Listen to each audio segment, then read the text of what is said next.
Hello again, and welcome to Foreplay Radio Sex Therapy. I'm your host, certified sex therapist Laurie Watson, author of Wanting Sex Again, and blogger at Psychology Today and WebMD. And I have with me Dr. Adam Mathews, my co-host, who's a couples therapist, psychotherapist, and president of NCAMFT.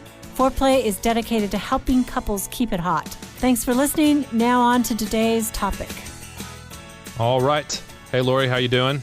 What's happening today? You know, Adam, there's been a big mix-up about you online. There's a big mix-up. Yeah, it's like, is it What's Matthew Adams or Adam Mathews? Oh, Somebody recently wrote in and got it all mixed up. That happens to, do you know that happens to me all the time? I bet it does. People call me, don't even know my last name, and they call me Matthew all the time. I know, that is so weird. It's really weird. Just but remember, it's Adam. Adam, like the first man. Yeah, Adam is first. And Matthews with one T. Right. As it's supposed to be spelled. All you way. All you two T's out there are completely messing it up for the rest of us. Stop lying. Yeah. Your name is a lie. Yeah. Mathews. Yeah. That'd be weird.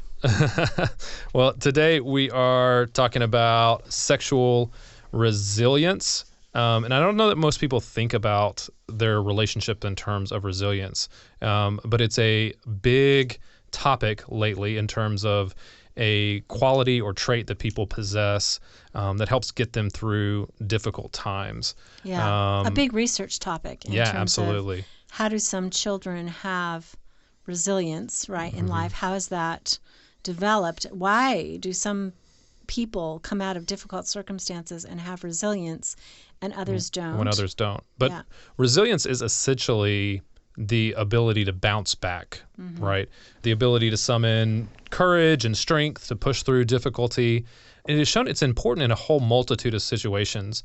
When it comes to finances, how you make money, the life cycle of having money or not having money, and how you kind of go through those periods of times that's less than. Sports, it's big in sports and how you overcome adversity as a if you're in team sports versus whether you have something that happens to you like injury or different things like that.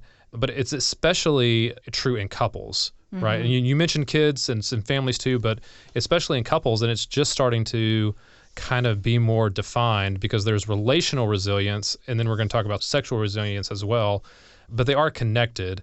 Jean Fitzpatrick, a relationship therapist in New York, she said that resilient couples have the capacity to repair after a negative interaction. That's how she defined that. And I think of it in terms, I mean, you see this all the time, right? That couples, when they come in, they are in their arguments, the way that they fight, the way that they're trying to deal with something that's difficult is that they're often caught in these win-lose arguments where one of them is trying to win.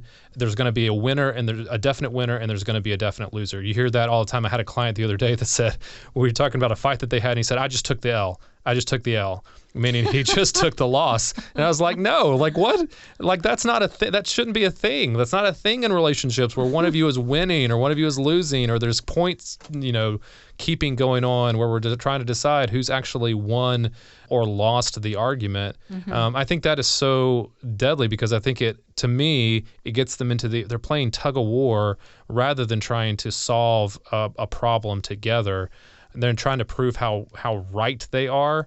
And my husband says something about that. You can either be right or happy. Yeah, but can't you be both? Yeah, I mean, I think in a coupleship, right, you want to work toward understanding, not necessarily being right.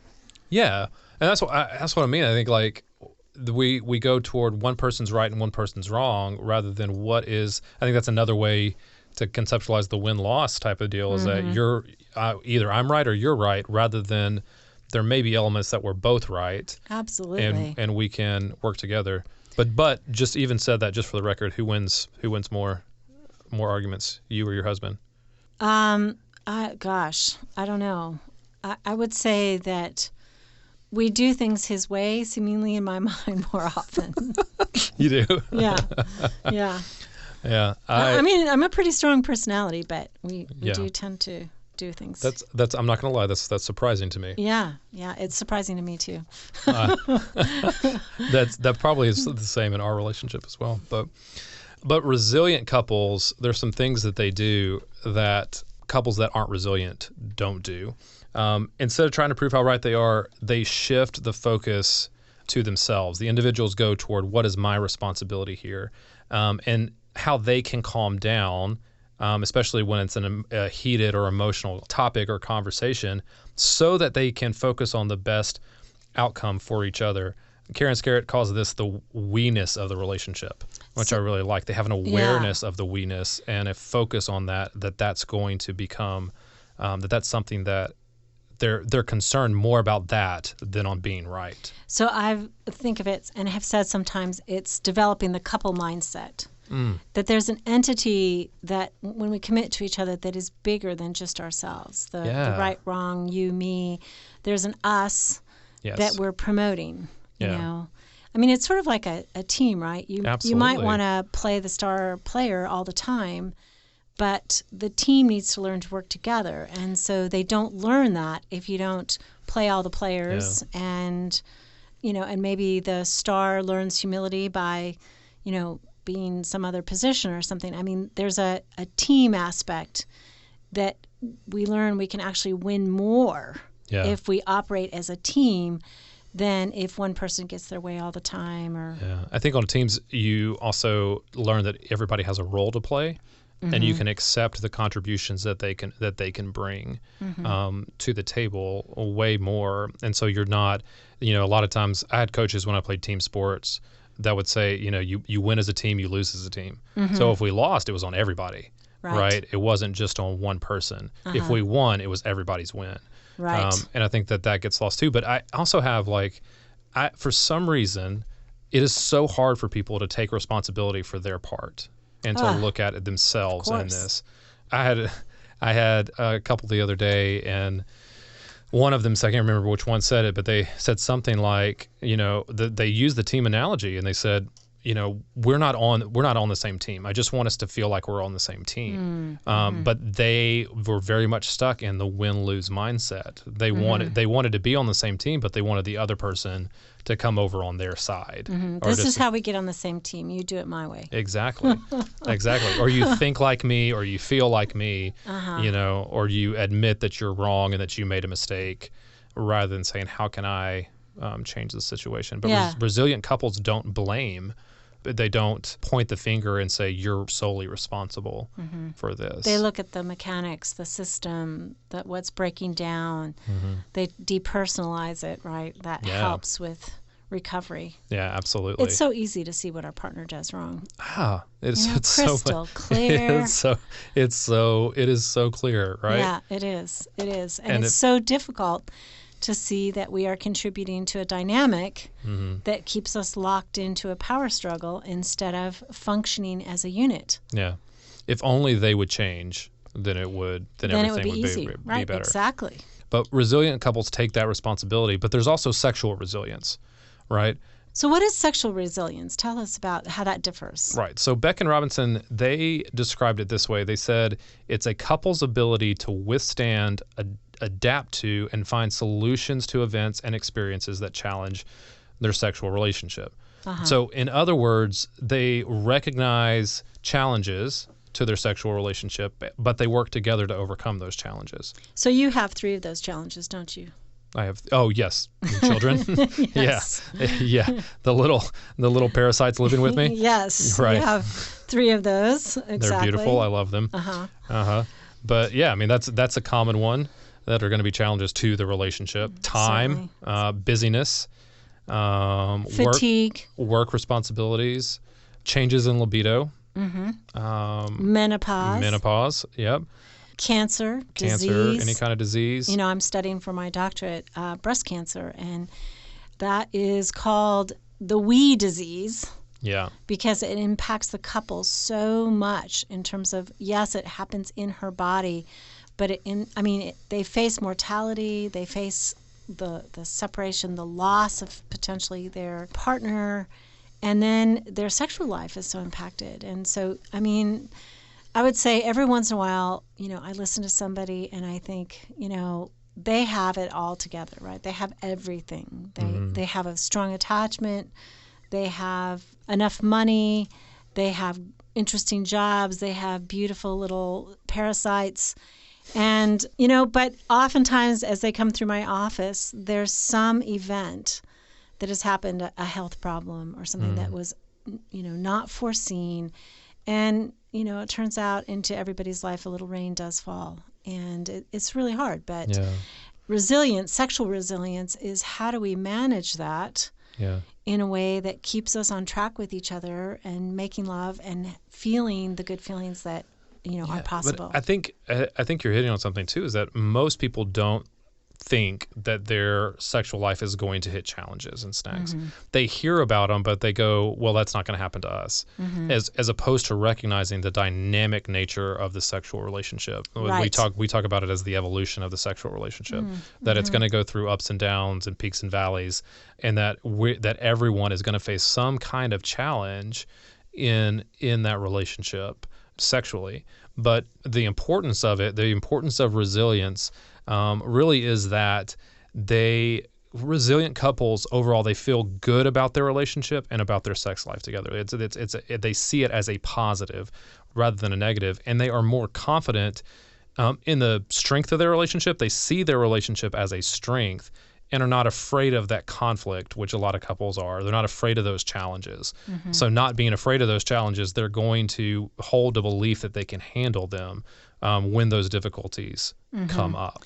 So does the research say anything, Adam, about is resilience a product of having come from a securely attached childhood, or is it just a gift? And if it's just a gift, can it be won?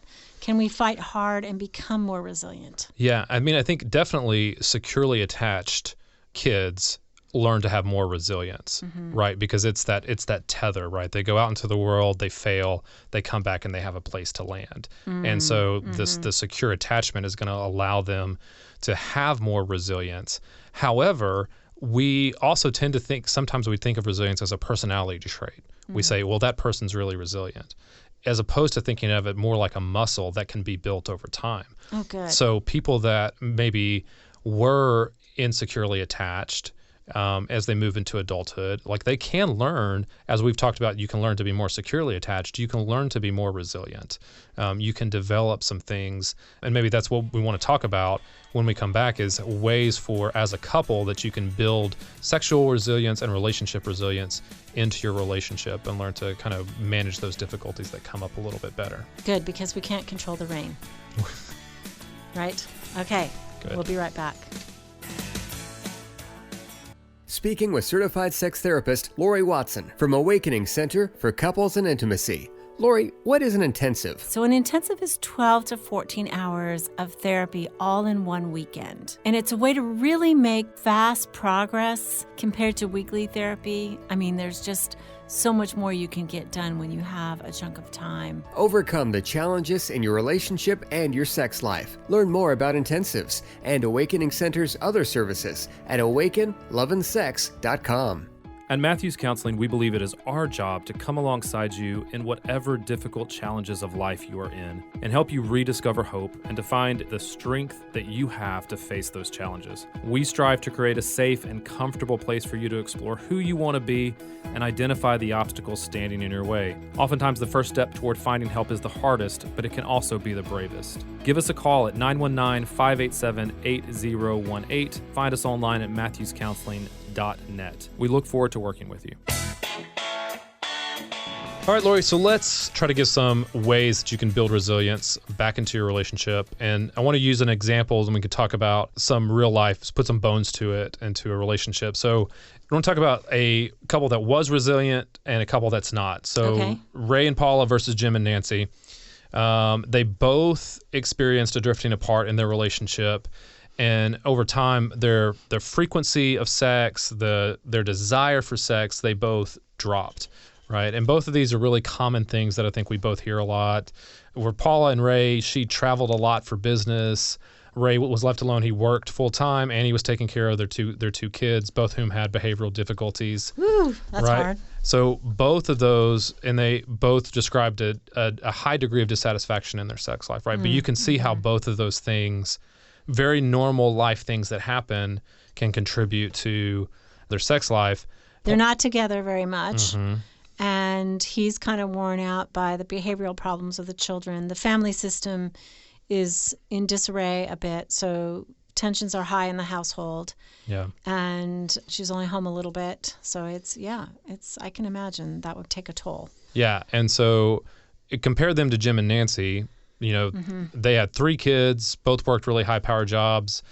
They did something where they used to be able to run together every morning. They exercised together, which was a real highlight for their relationship. But as kids and jobs increased, Jim hurt himself, had problems with his ankles, couldn't keep running with her. So he slowed down, but Nancy sped up, right? She started doing marathons and races every weekend. Or not every weekend, but a majority of the weekends was really into that, started running with other people. And it just took them in separate directions. So they stopped spending time together and really making time for sex. So you can see both of those couples are challenged. They're challenged, right, to find time for sex. Jim and Nancy, on one hand, though, were way less resilient, had not exercised that muscle as much as Ray and Paula had. Ray and Paula, on some levels, faced a few more difficult challenges as far as time goes, the less control of their time. But Jim and Nancy, however, they were way more fatalistic about what was going on, right? And just to kind of give some things... Beaten down, really... just did not have, it took them a lot longer. It was a lot harder for them. They had to really be able to develop some resilience. And as we talked about, the things that it was hard for them to do that Ray and Paula did better was they each had a better awareness of themselves, right?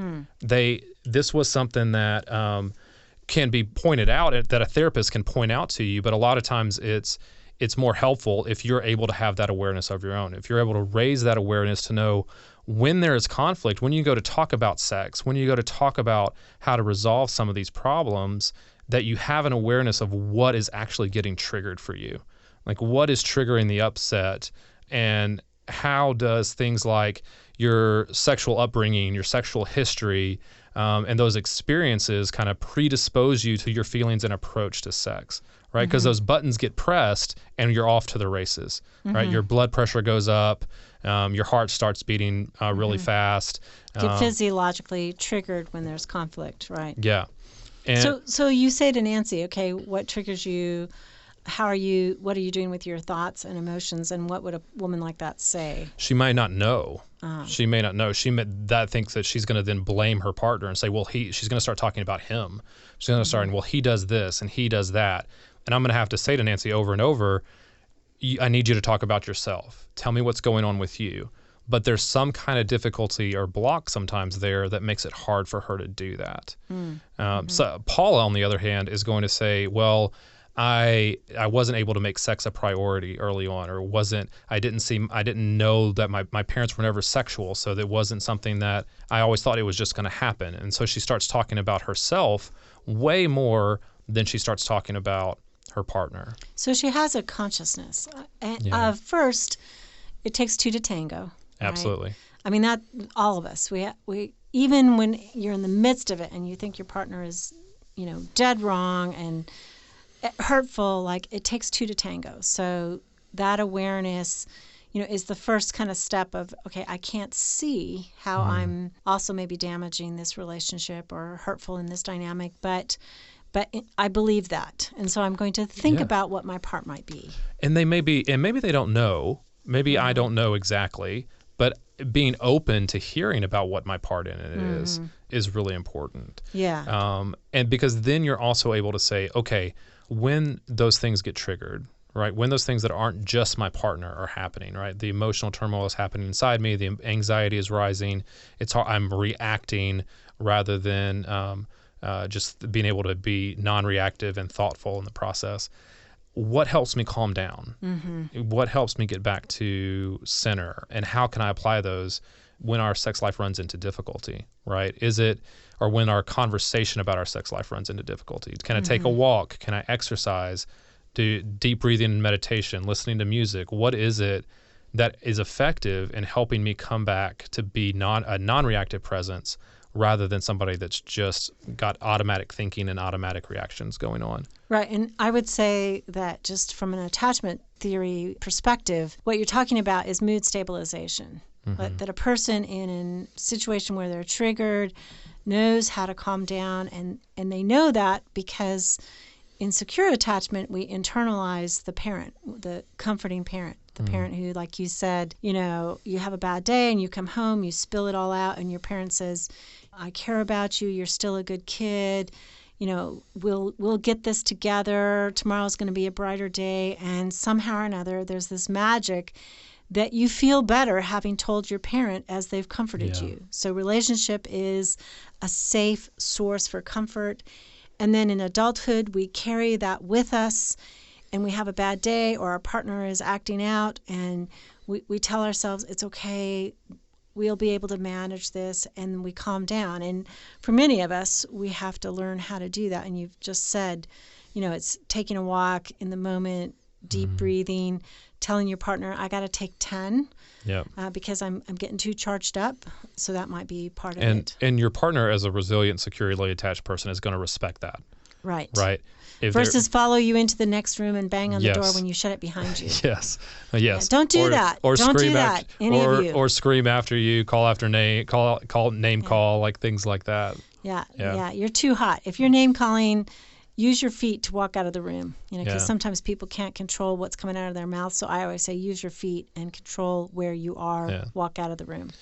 Yeah. And the other thing I think is that awareness piece is also awareness of you both as a couple. Like knowing that all couples experience sexual conflict, you can start to see and what I call flagging the minefield. You know what the hot button issues are. You know what the things are that could potentially blow up. So you're able to approach them differently. I love that metaphor. Right. Yeah. Explain that again, like flagging the minefield. So like, when you know that there's a minefield, what they would do is they'd go and discover the mines, and then they'd flag them so you would know where not to step.